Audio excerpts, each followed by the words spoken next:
The following program is an original production of WICC PBS Chicago. Chicago residents weigh in on choosing a new police chief while the mayor announces new reforms in the wake of those notorious police shootings. Will that shore up Rahm Emanuel's sagging popularity? A not-so-happy anniversary. Governor Rauner's first year in office ends as it began, with a bitter deadlock in Springfield and a budget deal nowhere in sight. And making a difference around the world, one shoe at a time. How a Chicago woman has inspired thousands of people to share their souls. These stories and more tonight on In the Loop.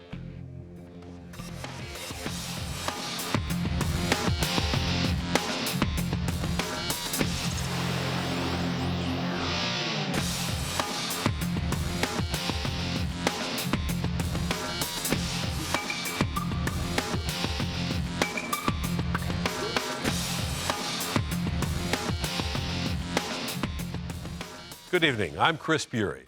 Mayor Emanuel is facing his most serious political crisis since he was first elected nearly 5 years ago.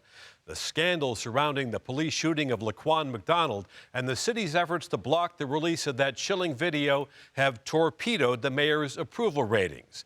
Now the mayor is announcing new police reforms and reaching out to minority communities. But will that be enough to repair the damage? The community needs to pick who the superintendent is, or it's just going to go back to business as usual. We don't want you to pick an outsider to be the superintendent. We're going to pick the superintendent.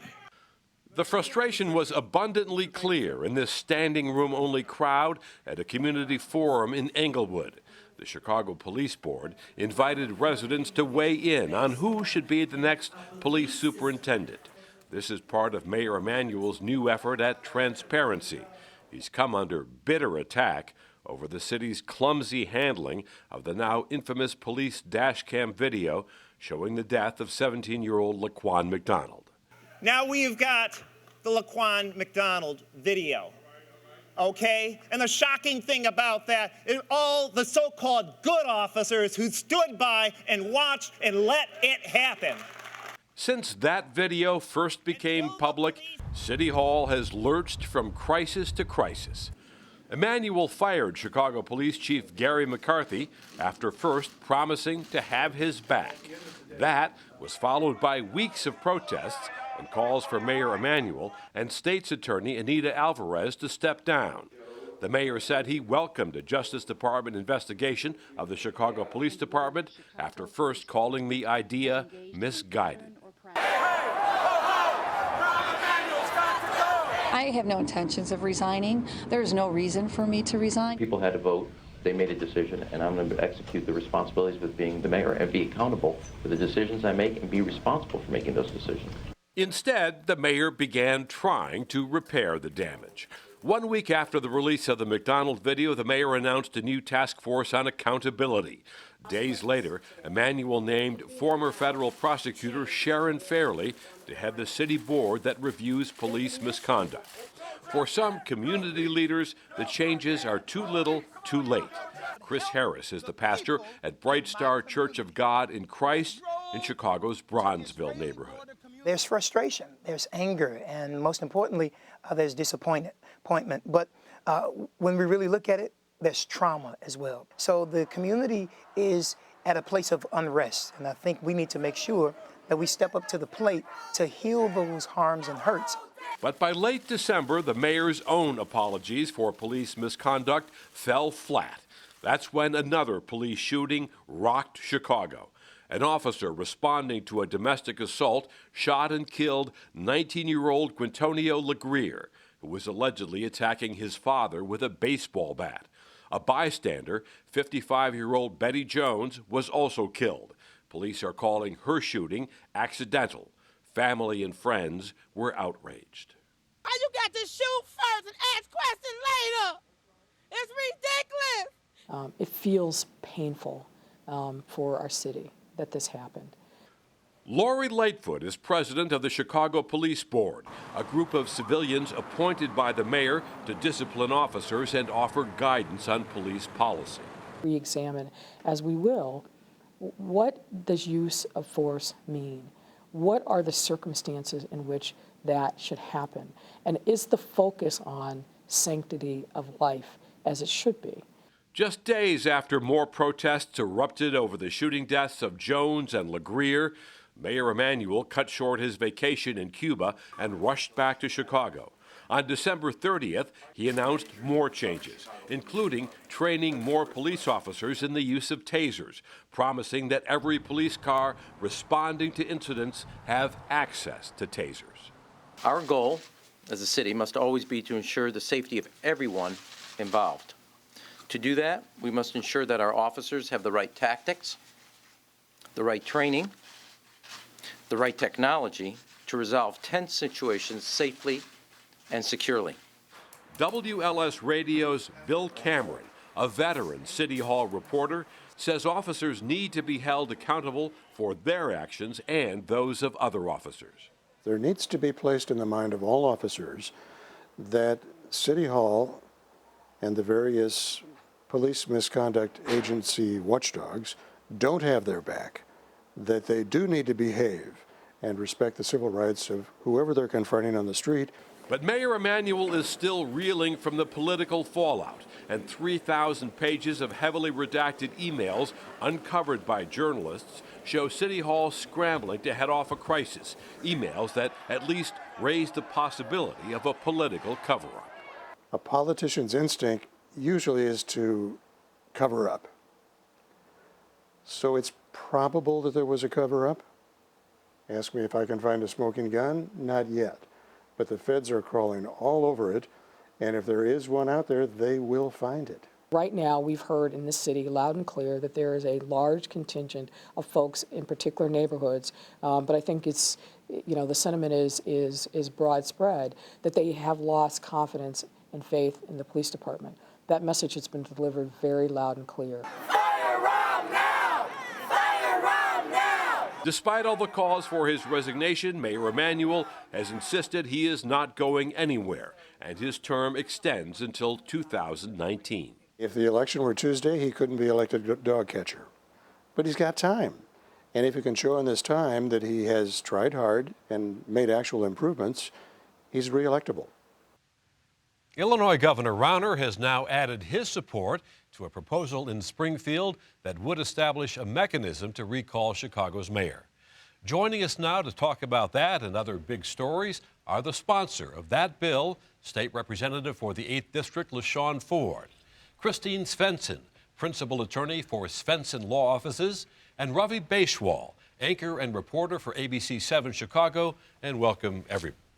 Good to be here. So, Representative Ford, you're the author of this bill. Is it going anywhere in Springfield to recall the mayor? Well, thank you, Chris, for having me, and what a beautiful set. I would say that the bill is filed, and because it's filed, there's possibilities that the bill to recall the mayor of the city of Chicago has life.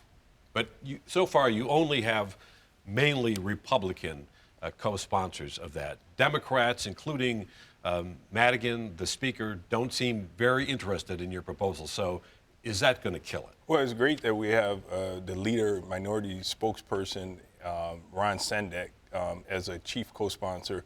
We have Representative Mary Flowers as a chief co-sponsor. And we're going to be meeting as a caucus, and it's going to be my mission to try to get more Black caucus members on this bill. You know, it's like any other bill. It takes time in Springfield. As you know, we got 7 months. We're delayed in the budget. So I think that if the public really wants a recall mechanism in Chicago, if they're willing to work for it, then I think that we could pass it. Christine, we saw in the opening segment that Mayor Emanuel is trying to make some pretty significant reforms in the culture of the police department, more tasers, more training, and so on. Is that going to be enough to salvage his political reputation here? No, it's not. He's been damaged beyond repair. He's always doing things in reaction to what's going on. He should be ahead of the game. He should be proactive. He should have seen all of these things going on if he had really had a pulse on his police department and other aspects of what's going on in the city. Ravi, you've covered the mayor for a long time. Mm-hmm. Is it your sense that he's going anywhere? I don't think he's going anywhere, Chris, and I think that despite the representative's good intentions with this bill, unfortunately, I don't think the bill will go anywhere either, because We often elect people and then see them fall short. And then there are these kinds of calls for resignations or to change the way you do business. That's what the next election is for, and it will be here before you know it. That being said, I think the calls for the mayor's resignation are very sincere, and I think that the moment, however, may have passed in terms of Christmas and all those incredible all the demonstrations that we saw on the street. I was out there marching with these kids, and the kind of intensity that they had was real. I don't see it. I mean, it's a new year now, so let's see if it starts up again. We'll see what happens after the next video. But this mayor, if nothing else, is a fighter. He's not going to go down. And beyond that, what is the plan B? Let's say that you were successful in a recall. What next? Well, then the people have a choice. I mean, and I understand what Ravi is saying. You know, why should people have to wait for the next election? We have a divorce attorney on the panel today. I mean, if you're not happy in your marriage, you call a divorce attorney. I mean, why should people in Chicago, if the pain is so bad, why should they have to wait for the next election? Well, as I understand it, the process is the mayoralty then goes to the vice mayor, who's an alderman, Brendan Riley. Mm-hmm. So that doesn't mean that there's going to be a new election until 2019. If the mayor resigns, then the vice mayor takes over. And then the city council would then be responsible for working out a new mayor. But if the recall takes place, then there would be a recall election.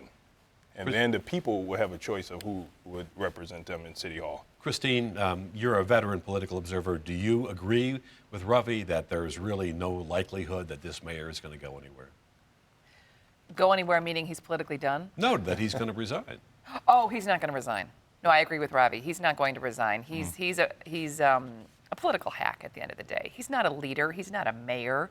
He's just Hillary Clinton and Hillary Clinton's right-hand man or Bill Clinton's right-hand man. That's about it. Well, you could say he's Barack Obama's right-hand man, but he was elected mayor twice of the city of Chicago, so he certainly deserves some credit for that. I would say that I agree a little bit in terms of what you're saying should have been the reform agenda going in. You think that as a politician that there would have been a much broader understanding of the kinds of reforms that needed to happen systemically with the police department, these issues around culture, these issues around the thin blue line and so on and so forth, and that those kinds of things would have been addressed much earlier, before a crisis. I agree with you completely. I've been very struck by this otherwise this technocrat, Rahm Emanuel, being so behind in terms of where the issues are as they relate to things that happen in the news, and then only looking quite reactive as a result.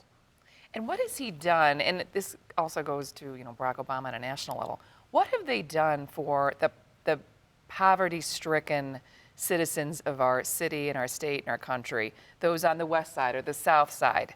Democrats have no solutions to getting these people out of the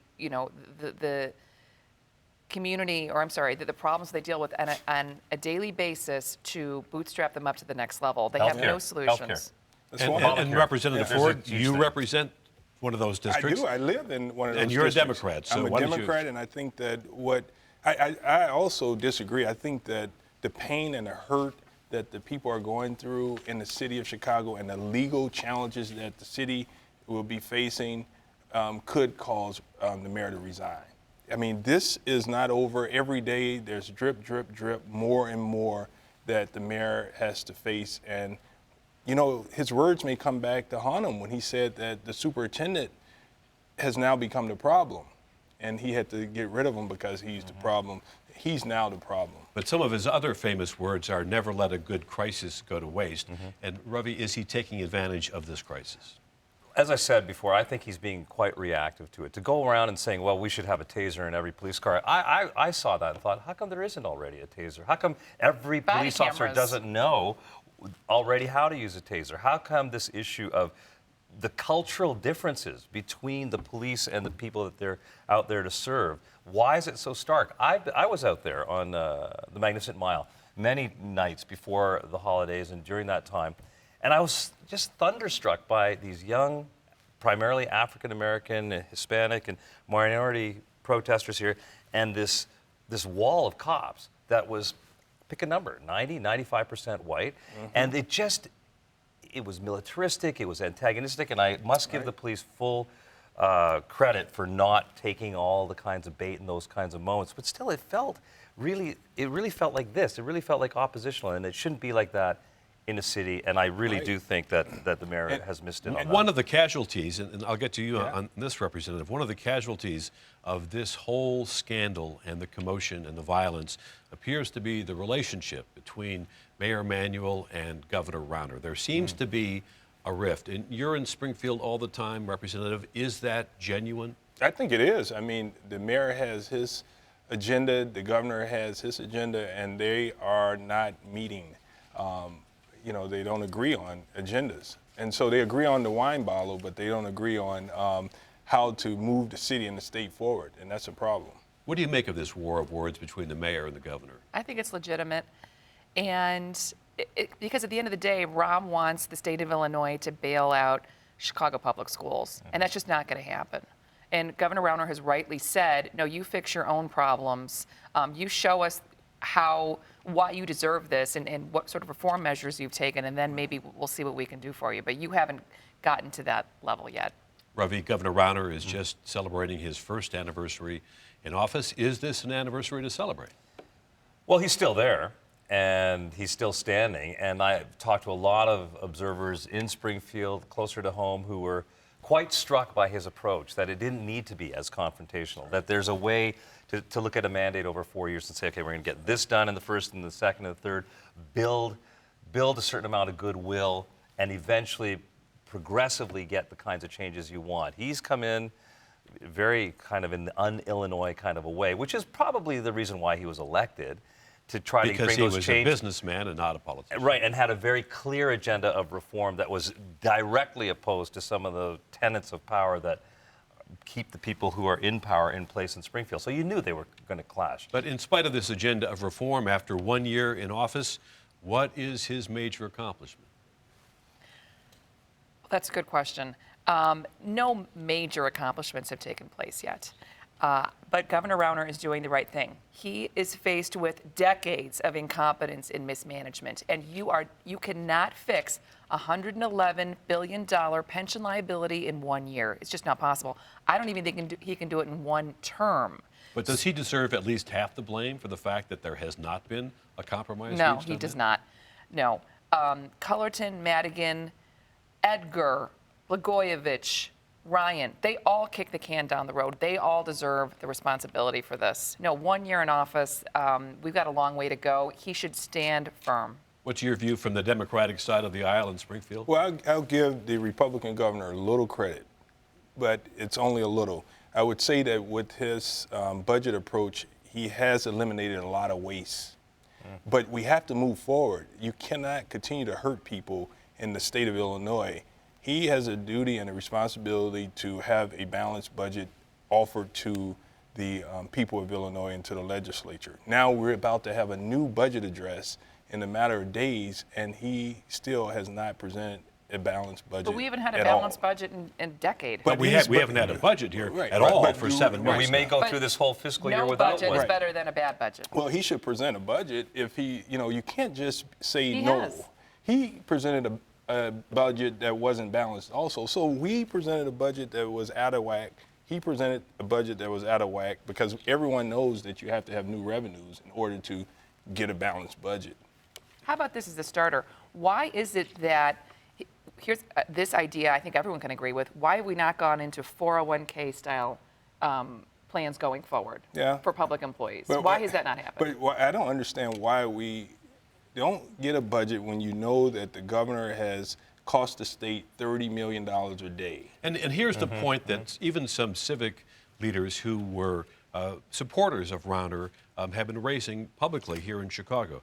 And that is that the state now is spending more than $30 million a day, which it does not have. And the question that they're asking, and I'll put it to you, Ravi, is the price of this war between Governor Rauner and Democrats just too high to be sustained? That's right. Well, I mean, I think if you looked at any Excel spreadsheet, you would say, yes, it's actually $33 million a day. And the fact that that is off the agenda to be talked about shows that there is a kicking of the can down the road here about this issue. He thinks that that's something people aren't going to be paying attention to. They're not going to be able to understand these numbers as they get bigger and bigger and bigger. Like, I mean, look at the Powerball lottery. People were just losing their minds because they didn't understand the number. We're all here today, so I guess we didn't. I didn't even bother checking. But the fact of the matter is that he's playing the same game, and he's asking for such dramatically different rules of engagement in terms of business in Illinois that I'm not taking a stand on it one way or the other, certainly as a journalist, but as in terms of what it takes to get stuff done, there has to be some notion of compromise. What breaks the logjam? The governor is saying, I want these structural reforms. The Democrats are saying, no, we want a budget first. And those two positions haven't changed for 7 months. So, Representative, what breaks this logjam? To sit down and really talk about budget and not talk about term limits. That's one. To sit down and talk about a budget and not talk about redistricting. To sit down and talk about a budget and not talk about tort reform. But that's what the Democrats have been saying all along. So what compromises are you going to make? The compromise is that we're willing to talk about a budget. We're willing to deal with cuts and eliminate waste, fraud, and abuse. And we're willing to look for new ways for revenue so that we can have a budget. All right, we have to move on now to public enemy number one. And there have only been two in the history of Chicago. The first was Al Capone, and the second is El Chapo, the notorious Mexican drug kingpin who has just been arrested. The United States wants to extradite him, and Chicago is in the running, one of 6 jurisdictions that want to bring El Chapo here to Chicago. And Ravi, is this a contest we want to win? Yeah, that's a contest we want to win. Come on, that is a story on top of a story. So says the journalist. Well, I think of course, it's got great content, but I think in terms of the history, in terms of let's look at it in terms of the legal issues here. You want to get a big conviction. You want to put this guy away for a long time. You have to go to where the best case is. The best case is the one that's probably the most thought out, the one that has the biggest indictment, the one that has the most charges, the one that has the best witnesses. That's right here, more so than the Eastern District of Brooklyn, which is where the Attorney General came from. And I understand, the home... Oh, Texas wants him, San Diego wants him. Exactly, but we've had an indictment out here that's since 2009. We have 2 witnesses, twin brothers, who have turned state's evidence or federal evidence on him. This will be a heck of a story, and I want to be at that federal building and watching El Chapo come in and come out every day. And I want to see Chuck Gowdy doing this story as well, because he's something else. And let me ask you, Christine, does the security threat about that kind of spectacle give you any pause? No, it doesn't. I think we're capable of handling that. So I agree with you that the witnesses we have are the most compelling. The 2 brothers that have flipped on him, they have the most dirt on him. They have conversations with him, etc. Our indictment, I'm sure, is just as strong. Our indictments are as strong as those of New York, etc. And I also love a good show. I love good theater. But as a lifelong Chicagoan, no, give it to New York. We don't need that stain on our city. Representative Ford, what kind of impact do you think that this cartel that El Chapo has led for so many years, what kind of impact has it really had on the city of Chicago? Well, on the west side of Chicago, I think we had Heron Lane or somewhere. Heron Highway. That's very close. I think he was a part of that. And every day you see communities struggling because of the lack of work, a lack of jobs, poor education, and people turning to the drug market to find work. It's really torn up the west side and the south side of Chicago. And as much as the stain on Chicago, I think this would be more of a chance to show how we can clean it up here in Chicago, because there are so many victims here. This is such a central point for the distribution of those narcotics to victims all over the place. It would be great for Chicago. I just hope that if it comes, that you won't take the spotlight off the problems that we're having with our budget crisis in Chicago. Well, that's always in a news battle. Final word to you, Christine. Given the demand for drugs, given the success of these cartels over the year, do you think that locking Chapo away for the rest of his life in this country is going to make a difference? No, I don't. No, there's going to be another El Chapo. I mean, we're never going to win the war on drugs. I would like to be more sanguine than I am today, but that's the battle, one of the main battles that we're all fighting every single day. On that disappointing note, or discouraging note, I should say, we have to wrap this up. Thanks for your time so much, Representative LaShawn Ford, Christine Svensson, and Ravi Beshwal. Now to the story of one person here in the Chicago area with a simple and soulful idea who's changed the lives of people around the world. Shoes get them to water, for food, for church, just to go visit somebody. Mona Purdy is leaving her footprints all over the world. This former hairstylist is sharing her soles with needy families from some of the world's poorest countries. We've gone to Ecuador, Peru, we've shipped to the Amazon and Brazil and Colombia. Now my big project is in Africa. Purdy's global mission to help others get back on their feet in a good pair of shoes began in 1999. That's when she ran a marathon in Guatemala, an experience that she says changed her life. I had my $100 pair of shoes on and I'm ready to roll at 1 in the afternoon. It was sweltering hot. So as we were running in rough terrain, I saw little kids running along the road with us and they had no shoes on. And I was like, why don't these kids have shoes? And they said their parents can't afford them. So I'm like, oh, we're going to go home and change this. And so she set out to fulfill her promise. Purdy created a charity called Share Your Souls. At first, she ran it out of her garage. Word got out, and the shoes came rushing in, hundreds of thousands of them. Within 2 years, Purdy had to move into a larger space.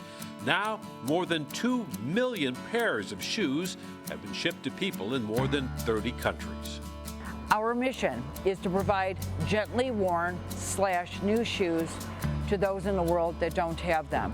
Today, Share Your Souls continues its mission out of this warehouse in Chicago's Pullman neighborhood. Volunteers from around the state come here to help Purdy receive, sort, organize, and box donated shoes. Okay, why don't you put them in here, Jojo? James Hughes and his family have been donating shoes since 2012. His daughter Jordan wanted to share and help the environment too. I came home at night and she'd done about a week of research on different organizations that we can donate shoes to. And she came across Share Your Souls. And for the last 3 years, we've been collecting and donating shoes, to keep them out of landfills and help those in need around the world. Last summer, James, his wife Debbie, and their 3 kids collected more than 8,000 shoes. The family loaded up a U-Haul truck, drove 30 miles from their home, and delivered the footwear to the warehouse. I think it's an unbelievable experience for the family. I mean, even though there's a lot of time, it's a simple way to spread good deeds around the world, you know. It's a great learning experience for our kids to be able to do something for other children and adults across the world, and just knowing that they're helping someone have their first pair of shoes. Purdy says the shoes collected by the Hughes will help families in Africa. They made it a family affair. They extended it to their family, friends, neighbors, and the gym that they both work at. So the word gets out, and the kids grow up being kinder adults. And with all the hate in the world, we need a lot more love. And a story that's good for the soul. Well, that does it for tonight's show. You are now in the loop. To hear more of our interview with Lori Lightfoot, president of the Chicago Police Board, log on to our website, wycc.org, click on In the Loop. And join us next week. We look at the consequences of sexting among teens. Until next time, I'm Chris Bury.